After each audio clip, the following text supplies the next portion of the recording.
భూమిపై రాక్షసరాజులు చేసే దుష్టకార్యాల వల్ల భూమాత కుంగిపోయింది. తనకు కలిగిన కష్టాన్ని చెప్పుకోవడానికి భూమాత బ్రహ్మదేవుని శరణు కోరింది. ఇది విన్న బ్రహ్మదేవుడు దేవతలందరితో కలిసి విష్ణు భగవానుడు నివసించే క్షీరసాగరమునకు బయలుదేరాడు. దేవతలందరూ కలిసి విష్ణుదేవుణ్ణి ప్రార్థించారు. విష్ణువు నుండి ఎటువంటి సందేశం రాలేదు. దానితో బ్రహ్మదేవుడు ధ్యానం చేస్తూ ఉండగా విష్ణుదేవుడి నుండి సందేశం వచ్చింది.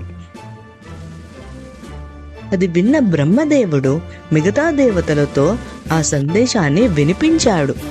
ఆ సందేశం ఏమనగా, విష్ణువు త్వరలోనే భూమిపై పరమశక్తులతో అవతరించబోతున్నాడు రాక్షస సంహారం, భక్త రక్షణ కోసం. విష్ణువు భూమిపై ఉన్నంత వరకు అతనికి సహాయంగా దేవతలు కూడా అక్కడే ఉండాలి.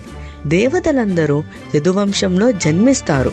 కొంతకాలానికి అదే వంశంలో విష్ణువు శ్రీకృష్ణుని అవతారంలో వసుదేవుని తనయునిగా జన్మిస్తాడు. ఈ భగవత్ కార్యంలో దేవతలందరూ తోడ్పుడుండాలి. విష్ణు సందేశంతో భూమాతను శాంతింపజేసి బ్రహ్మదేవుడు బ్రహ్మలోకానికి వెళ్ళిపోయాడు.